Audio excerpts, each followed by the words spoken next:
Good day, everyone. My name is Tanea Williams.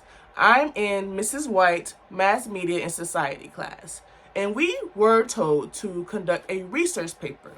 And today I will be discussing basically what my research paper was about and the topics that I was assigned. The topics I was assigned was the media effects on sexual content and the effects on health, which is basically two of the same subjects together going hand because basically how much media you consume as far as on social media, on movies, on TV and things like that, it affects you as far as your health in the long run.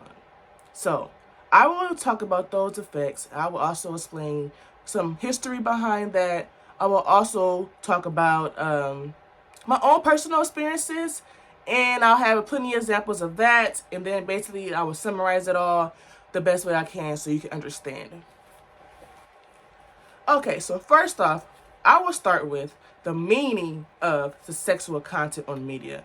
For those of you who may not know what it means, I will give you a good example, well, a definition. Sexual media is another word for sexual content, just so you may not know. And that means it encompasses a large category that can range from images in movies and on TV that are sexy but not explicit to pornography that portrays sexual acts. Now, when it comes to the effects on health, that definition is pretty simple. I'm pretty sure you guys can understand that. It's basically if you watch so much television, like you're heavy on the social media, it can affect you badly as far as your health. One of the biggest health issues is your mental health. Some examples I would say, since some people may not believe that it really do affect your health or affects you mentally, I have some examples. I have about 5 examples. One is increased risk for depression. Now that's one of the biggest things that most people don't understand. As far as social media, there are a lot of teens, especially people who are not mature enough yet, like who are so stuck on how many likes they get or how many comments they get, especially when it comes to females. If they don't get enough likes or comments under their pictures or videos that they post of themselves, a lot of times they believe that they're not pretty enough, or they see their other like followers or friends who has like 1,000 likes per se, 500 comments, and then they look at their picture and they have about 26 likes, 1 or 2 comments. So basically, you will sit here and think that obviously you're not as pretty as that person, or you don't get as much attention as the next person, so you may not feel that highly of yourself. So that's when another health effect comes on called self-esteem. Many people, men and women, have low self-esteem when it comes to media because they're so heavy on it. They spend so much of their time on social media that they let it get into their brain cells to the point that they just think that they're not worthy enough. And it's like you cannot set yourself so high on worrying about who likes your pictures, who comment on your pictures. You gotta have, just gotta be strong enough to believe that you're pretty no matter what. Like I believe, no matter how many likes I get or comments, I know I'm pretty. But not everyone has that confidence or is strong enough to have those type of feelings. Advertising is also a main source of media that has many effects when it comes to people with sexual content. According to history, advertising and sex has been linked together since advertising became a big business. The use of sexually indicative images really highlight that sex is commodities, but best friends. Sex is used to sell all kinds of products, and due to my research, it seems to sell best. Sex in the media has gone back to the 1870s.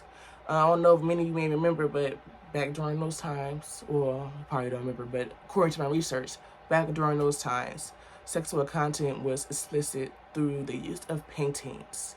There was a lot of nudity paintings back then during that time that exposed many people to sexual media. Our research, it was about making children aware of unrealistic or harmful media. Whereas children they are less likely impacted by sexual media due to personality factors, cognitive style, or family environment. As far as the family environment, parents who actively watch TV with their children, when the parent is there with the children, most of the time that parent can sit there and tell them, "Oh, that's not okay. Now that's not right. You don't do that. You see this here, don't do that." Simple things like that. Like, it draws their attention to program elements that may be exaggerated or unrealistic most of the time when it comes to the media. Many media is so dramatic and most of the time unrealistic in that case. But if your child do not know that, they will take it and run with it and believe that's a way to behave when it's not. So it's good for a parent to sit there with their child to let them know, no, that's not real. No, that's not right. Don't do that. Catch my drift? Thank you so much for watching, you guys. I hope you learned so much from this video. I tried to elaborate a lot on it. I hope you understand it. Sexual media is another word for sexual content. Pretty sure you guys get that now when it comes to movies, television, documentaries, social media to be exact, and advertisements and pornography. If you consume too much of any of those contents, that will lead to certain effects on your health, mainly your mental health.